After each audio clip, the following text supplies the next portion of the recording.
Mon petit ami déteste le travail que je faisais autrefois pour gagner ma vie et veut que je vende mon appartement parce que, selon lui, c'est de l'argent sale, mais en réalité, il veut surtout avoir quelque chose à son nom et que j'investisse dans sa start-up. Pendant plusieurs années, j'ai été stripteaseuse. Je n'ai pas honte de ce que j'ai fait, et j'ai seulement arrêté lorsque j'ai reçu une meilleure offre d'emploi.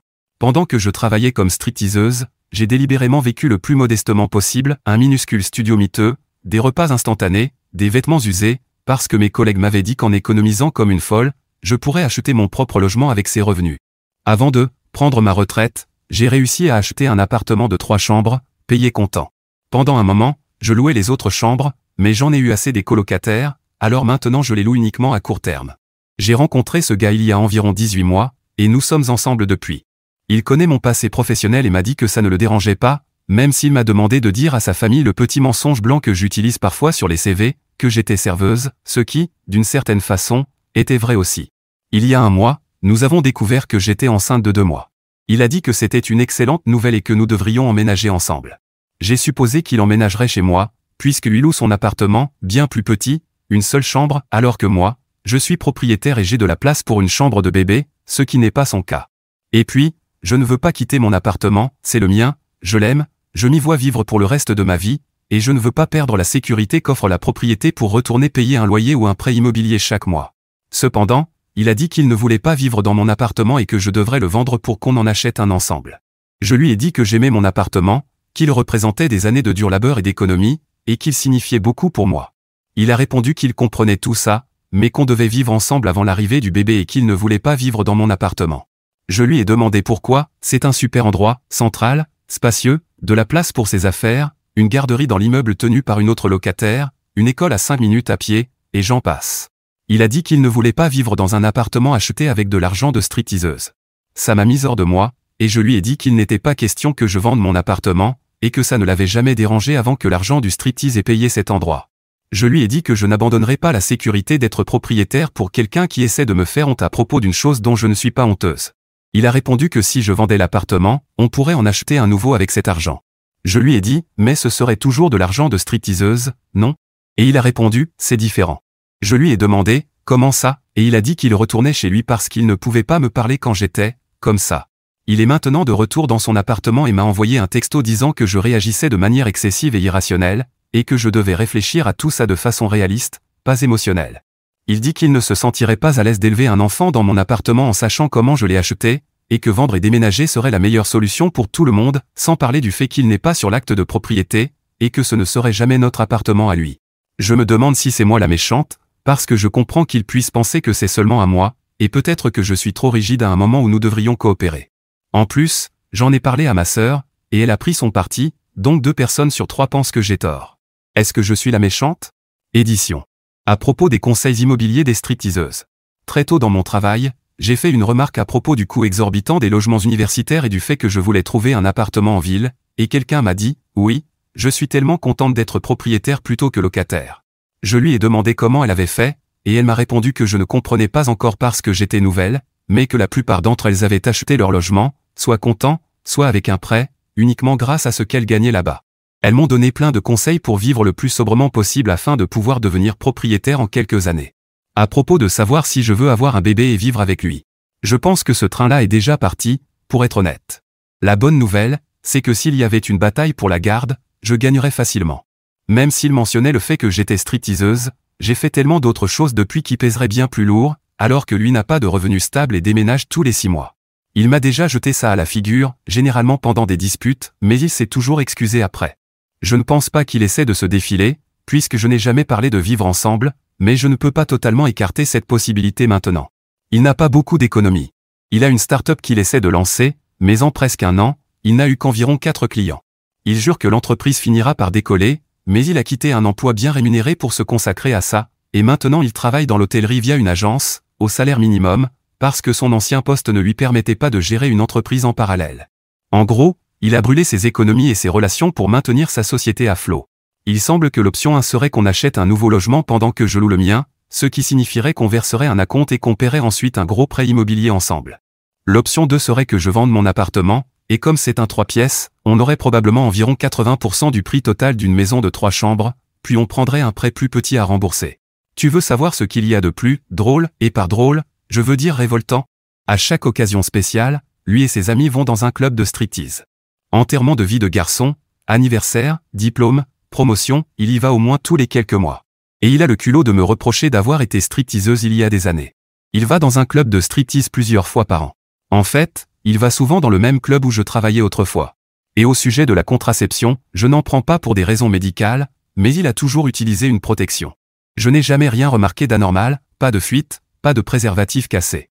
Pourquoi ma sœur est d'accord avec lui? C'est ma grande sœur, elle-même, mais elle n'a jamais vraiment approuvé le fait que j'ai été stripteaseuse. C'est peut-être une manifestation de ça. Au cas où quelqu'un lirait ceci, j'ai rompu avec lui. Nous avons eu une longue discussion, et pendant celle-ci, il m'a dit qu'il ne voulait pas être père si je n'étais pas prête à faire tout ce qu'il voulait, y compris partager un logement, mettre son nom sur l'acte de propriété, et rester ensemble. Dès le début de la conversation, j'ai proposé, comme certaines personnes me l'avaient suggéré, que je pourrais vendre et partager la propriété avec lui à condition qu'il paie 50%. Il s'est immédiatement mis en colère. Il a aussi dit d'autres choses, donc je ne sais pas encore comment tout cela va se passer, mais il semble que je vais être mère célibataire. Mise à jour 1. J'habite en Angleterre. J'ai récemment découvert que j'étais enceinte. Je ne prends pas la pilule et je n'ai pas d'implant pour des raisons médicales, donc notre seule protection était le préservatif. Je suis maintenant enceinte de 2 mois de son enfant. Je suis propriétaire de mon appartement et j'ai un emploi bien rémunéré, tandis que lui a une start-up en difficulté et fait des missions temporaires par le biais d'une agence. Nous avons discuté hier. Quelqu'un m'avait conseillé d'enregistrer toutes nos interactions, car certaines personnes soupçonnaient déjà qu'il avait pu manipuler nos moyens de contraception. J'ai donc mis mon téléphone à enregistrer quand il est arrivé. Au cours de la conversation, il a d'abord dit que si nous n'étions plus ensemble en couple, il ne voudrait pas être dans la vie du bébé. Quand j'ai proposé qu'on puisse convenir d'une garde partagée, il a répondu « c'est des conneries ». Plus tard, il a dit « je pensais qu'un bébé arrangerait les choses ». J'ai répondu que ça n'aurait rien arrangé, au contraire, ça avait rendu notre relation encore plus tendue puisque le bébé n'était pas prévu, et il s'est écrié « bien sûr qu'il était prévu ». Comment crois-tu que tu es tombée enceinte, par putain de magie? Puis il a marqué une pause et a ajouté « enfin, pas comme ça, arrête de faire cette tête, je plaisante ». Je lui ai demandé directement « tu es en train de dire que tu as trafiqué les préservatifs ?» Et lui, d'une voix basse mais parfaitement audible, a dit « oui ». Je lui ai dit de sortir de mon appartement et il a répondu « fais-le, ne le fais pas, j'en ai rien à foutre », avant de partir. Plus tard, je lui ai envoyé un message « dis-moi juste pourquoi ». Il m'a appelé, donc j'ai lancé un enregistrement sur mon MP3. Au téléphone, il a admis qu'il espérait que je vendrais mon appartement, qu'on achèterait un nouveau logement avec un prêt, et que cela permettrait de donner un coup de pouce à son entreprise. J'ai raccroché. Quelques heures avant cette conversation, j'avais parlé avec un avocat spécialisé dans les affaires de garde d'enfants. Il m'a dit qu'il m'aiderait.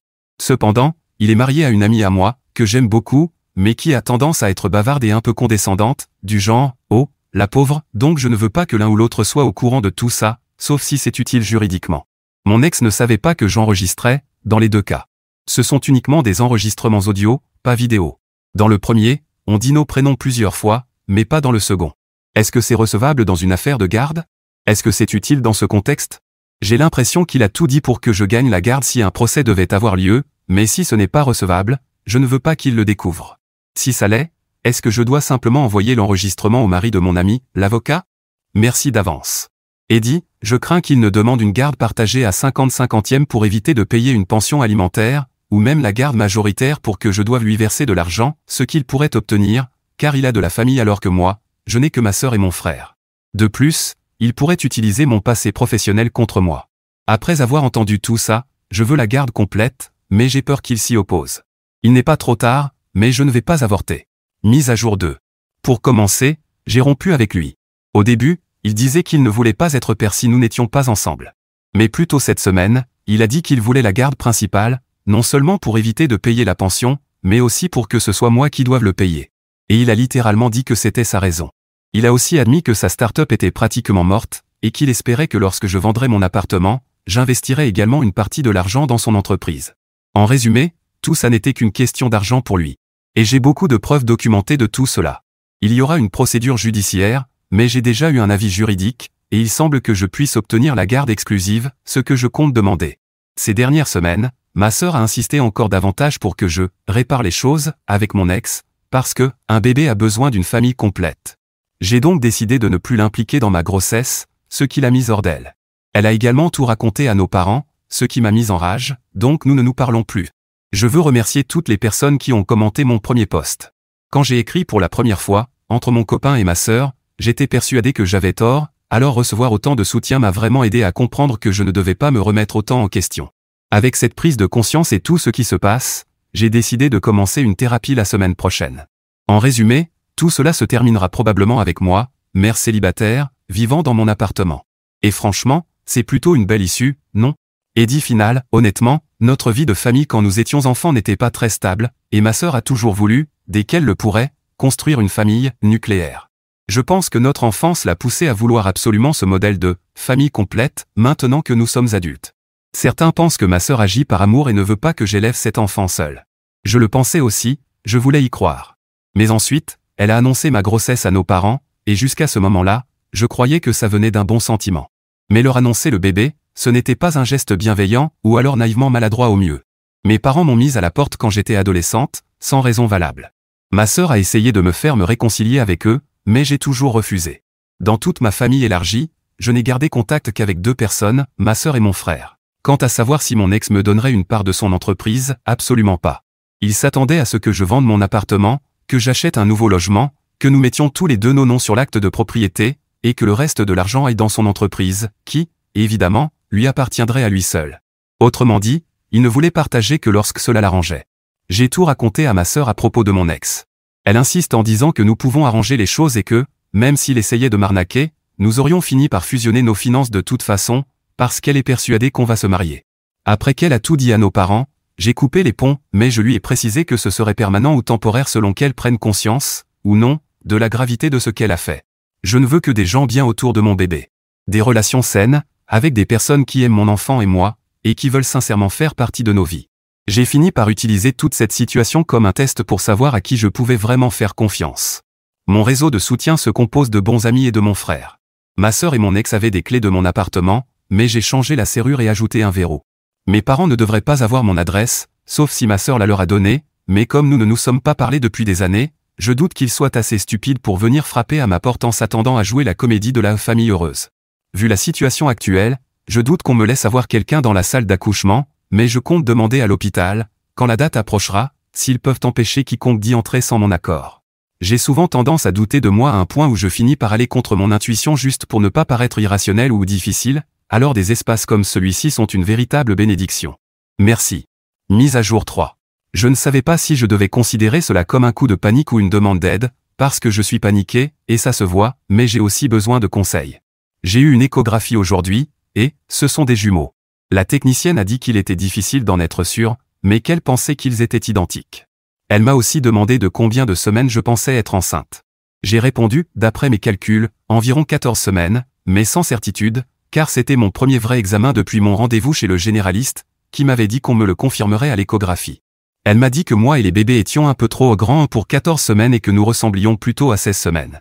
Elle m'a donné une date d'accouchement estimée pour la première moitié de mars, puis a ajouté qu'avec des jumeaux, les calculs étaient souvent moins précis, ce qui n'a pas vraiment aidé à calmer ma panique. À part ça, tout allait bien, ce qui est formidable. Mais, des jumeaux. Il y en a 2. Et il n'y a qu'une seule moi.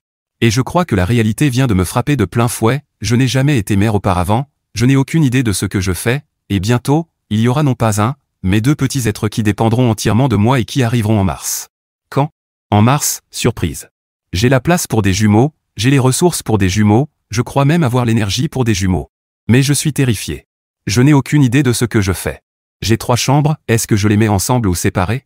Une amie m'a proposé de rester quelque temps avec moi après la naissance et j'ai refusé, est-ce que j'aurais dû accepter? Y a-t-il des choses spécifiques à savoir sur le fait d'avoir des jumeaux, à part il y en a 2? Et à propos de cette fourchette de date que la technicienne m'a donnée, est-ce normal? Est-ce qu'on pourra me donner une date plus précise à un moment? Je sais que je balance beaucoup d'un coup, mais si quelqu'un a des conseils à propos de la date prévue ou sur la situation des jumeaux en général, je lui en serais très reconnaissante. Mise à jour 4. J'ai passé environ 18 mois dans une relation qui, avec le recul, était très contrôlante, et j'ai perdu contact avec de nombreux amis à cause de ce que mon ex pensait d'eux. Nous avons rompu quand j'étais enceinte de jumeaux. J'ai commencé une thérapie, et mon thérapeute m'a encouragé à renouer avec les amitiés que j'avais négligées. Il y en avait 2 en particulier qui me manquaient vraiment, et j'ai décidé de les recontacter en premier, Lily et Caleb.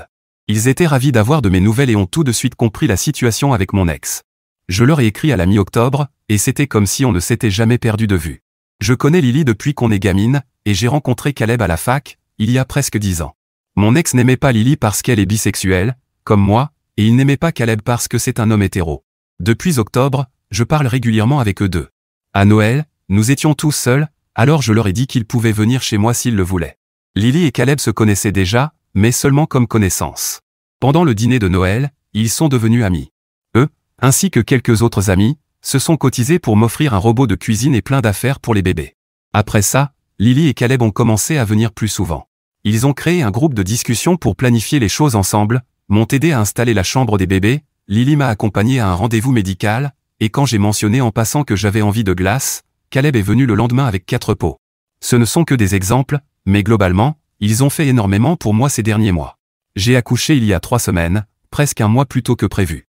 Avec des jumelles prématurées, ça a été le chaos, et je n'ai pas eu de visiteurs la première semaine.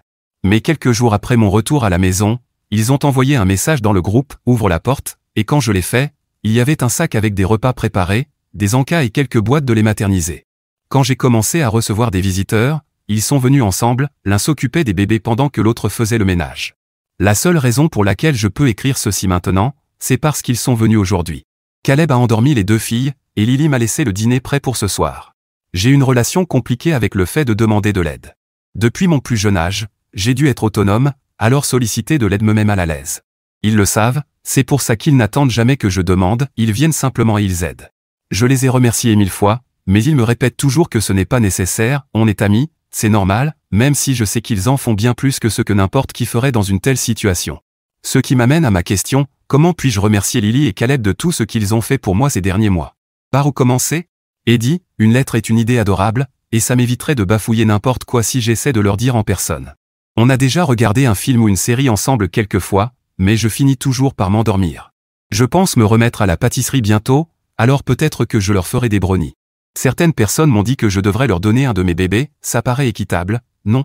Blague à part, je me sens vraiment mal d'avoir laissé mon ex mettre une barrière entre nous, et j'essaie de les aider comme je peux. Mais pour l'instant, c'est moi qui suis sous l'eau, donc c'est moi qui reçois la plupart de l'aide.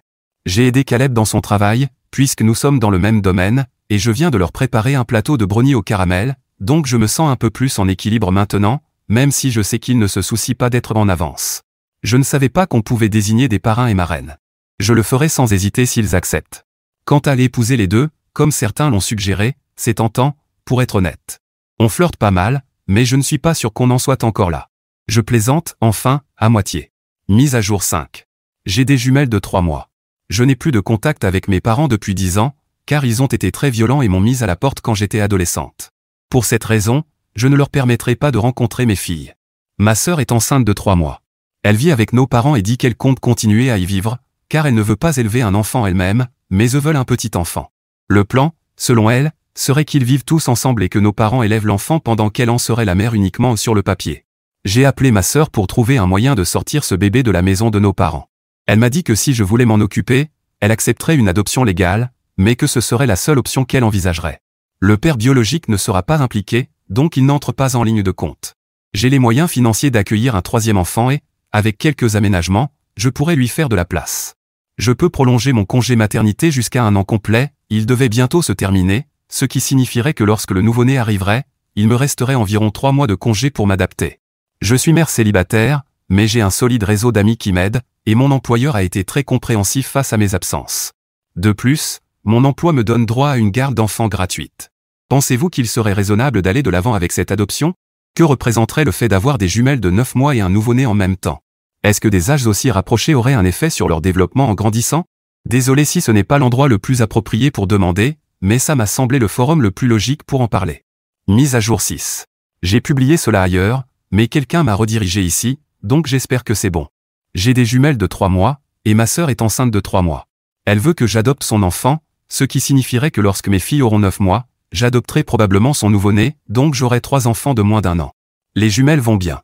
Nous avons eu quelques difficultés au début, mais maintenant elles dorment 4 à 5 heures d'affilée, donc j'espère qu'elles feront bientôt leur nuit. Nous n'avons pas eu de problème sérieux malgré leur naissance un peu prématurée. Dans quelques semaines, je reprendrai le travail, mais j'ai déjà organisé la garde des enfants. Je suis censé reprendre bientôt, mais j'ai 2 options.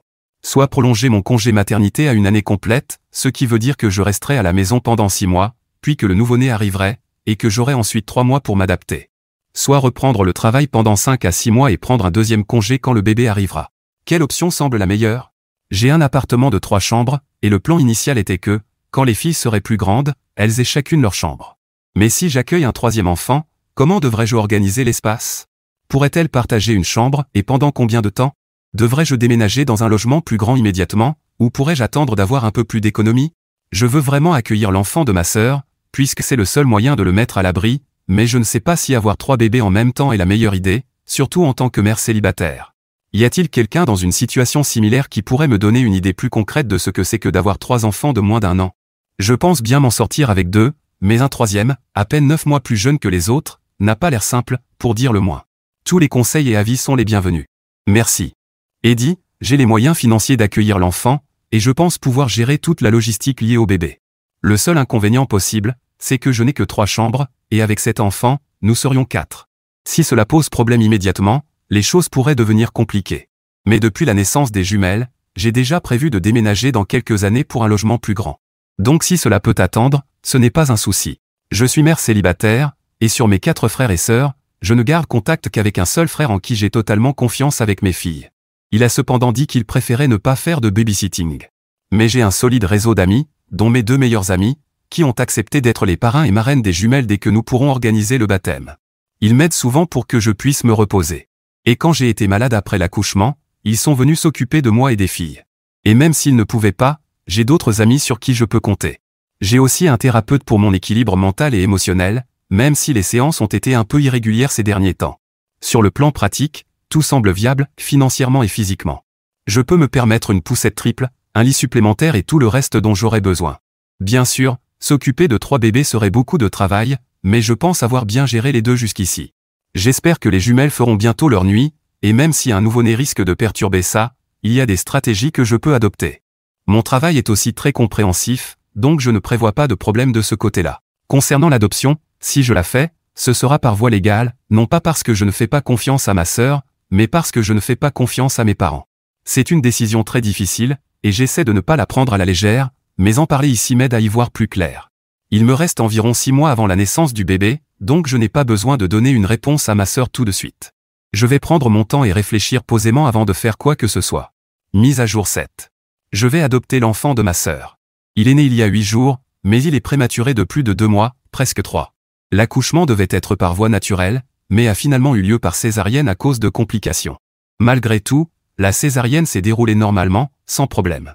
Le médecin a dit que, dans l'ensemble, tout s'était passé du mieux possible. Il souhaite que mon fils reste encore un peu à l'hôpital, car il est arrivé tellement tôt qu'ils veulent s'assurer qu'il sera en sécurité avant que je puisse le ramener à la maison. Cependant, comme je ne peux pas lancer l'adoption officielle avant quelques semaines, et qu'il y a actuellement des restrictions de visite, cela signifie que je ne peux même pas aller le voir. J'aimerais pouvoir poster une photo ici, mais je n'en ai même pas une seule. Je ne l'ai vu qu'une fois, juste après sa naissance. Ma sœur peut le voir parce qu'elle est la mère biologique, mais elle n'y est allée qu'une seule fois. Je devais pouvoir le ramener à la maison hier, mais l'hôpital a demandé à le garder un peu plus longtemps pour faire d'autres tests. Je ne reçois presque aucune information, ou très peu, parce que, même si je suis sa mère et qu'il vivra avec moi dès sa sortie, comme je ne figure pas encore sur les papiers et que je ne l'ai pas mis au monde, ils ne peuvent pas me donner les mêmes informations qu'à ma sœur. Je suis en colère, frustrée, épuisée et anxieuse. Mes amis essaient de me calmer, mais ça ne marche pas. Je veux juste qu'il rentre à la maison sain et sauf. Mise à jour 8.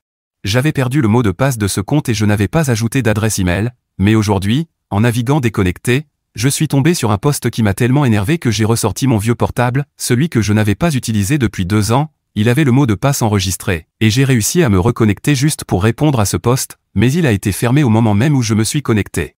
Ensuite, j'ai vu que j'avais plus de 60 notifications, dont un message Reddit disant que j'avais reçu des récompenses le 31 décembre 2024 et que je devais les utiliser avant expiration.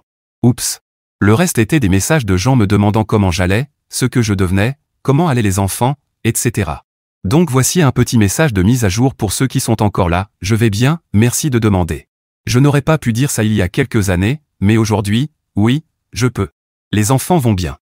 Les filles ont 4 ans et entreront à l'école en septembre, j'ai du mal à y croire, parce que j'ai encore l'impression que c'était hier que la sage-femme comparait leur taille à des fruits et légumes. À mon grand désarroi, mon fils est né 4 jours après la date limite d'inscription, donc il ne commencera l'école que l'année prochaine. Il est déçu, parce qu'il veut faire comme ses sœurs, mais je pense qu'à long terme, il sera content d'avoir un an d'écart avec elle, parole d'une grande sœur qui a plusieurs frères et sœurs et qui a toujours trouvé que cet écart était bénéfique. Côté amour, le petit ami, c'est fini. Pas le père, mais un homme que j'ai rencontré quelque temps après la naissance des enfants, il s'est avéré être, lui aussi, un désastre. J'ai fait une pause dans les relations amoureuses, puis récemment, je me suis remise avec les deux personnes dont j'avais parlé dans un ancien post, ceux que j'appelais Lily et Caleb. Nous avons essayé de sortir ensemble à 3, mais au début, nous avons arrêté, car j'avais trop de choses à gérer, j'avais une faible estime de moi et j'avais l'impression de profiter d'eux. Après avoir passé du temps seul à me concentrer sur moi-même, et bien sûr sur les enfants, j'ai réalisé que j'étais vraiment amoureuse d'eux, et apparemment, c'était réciproque. Nous allons fêter notre premier anniversaire. Les enfants savent tout et ils sont ravis. Côté travail, j'ai changé d'emploi encore une fois depuis mon dernier poste. Je suis dans le nouveau depuis environ 18 mois. Tout se passe bien, le salaire est presque aussi bon que celui que je gagnais en étant stripteaseuse, et c'est un poste hybride, donc je passe beaucoup de temps à la maison avec les enfants. Le père biologique, je n'ai plus de nouvelles de lui, sans surprise. Il essaie d'échapper à la pension alimentaire, mais je n'en ai pas besoin, donc je ne me stresse pas avec ça. J'ai essayé d'engager une procédure judiciaire contre lui, mais ça n'a rien donné. Je ne m'attendais pas à ce que ça aboutisse, mais au moins c'est enregistré, au cas où il chercherait à me poser problème à l'avenir. Je sais qu'il s'est récemment marié, et j'espère sincèrement que sa femme a un contrôle total sur sa contraception. Famille, aucune nouvelle non plus. J'apprends parfois des choses par des amis qui m'envoient des captures d'écran, certains membres de la famille se plaignent parfois sur Facebook à quel point je suis horrible de ne pas leur laisser voir les enfants. Mais comme je fais ça pour leur sécurité, je n'éprouve aucun remords.